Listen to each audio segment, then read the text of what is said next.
வணக்கம். நான் தான் உங்க Sundar. So welcome to Sundar vlog. So இன்னைக்கு நாம என்ன பண்ண போறோம் அப்படின்னு பார்த்தீங்கன்னா, வடை தான் சுட போறோம்.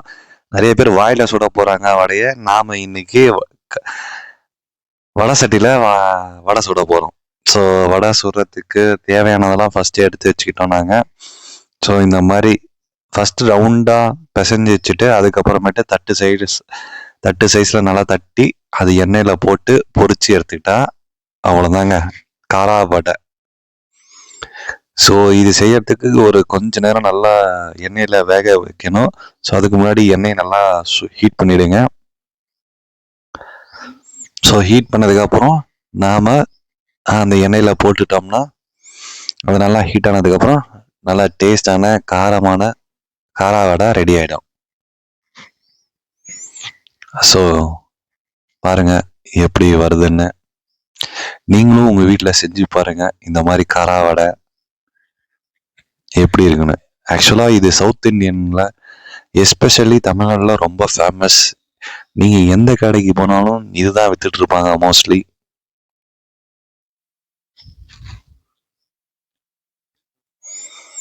பண்டிகை சீசன்ல கண்டிப்பாக இது இருக்கும். ப்ளஸ் நார்மல் டேஸ்லையும் கடையில் பார்த்தீங்கன்னா இதுதான் இருக்கும். ஸோ இப்போ நல்லா வெந்துருச்சா இல்லையான்னு குத்தி பார்க்குறோம். ஸோ டபுள் சைடு வேகணும். நீங்கள் ஒரு சைடில் மட்டும் வச்சுட்டு இருந்தீங்கன்னா திருப்பி திருப்பி அப்பப்போ போட்டு பாருங்க. 2 சைடும் நல்லா வேகணும் இது.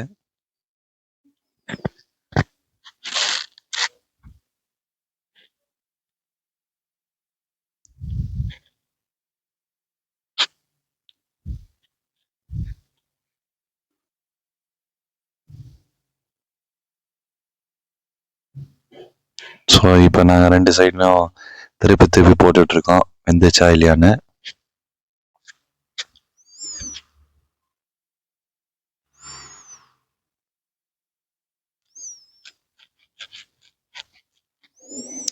ஸோ நல்லா ப்ரௌனாக ஆகுற மாதிரி திக் ப்ரௌன்.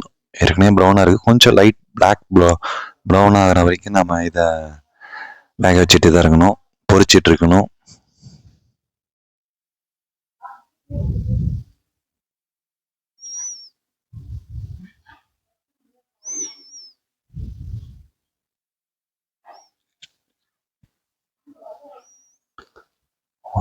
வந்து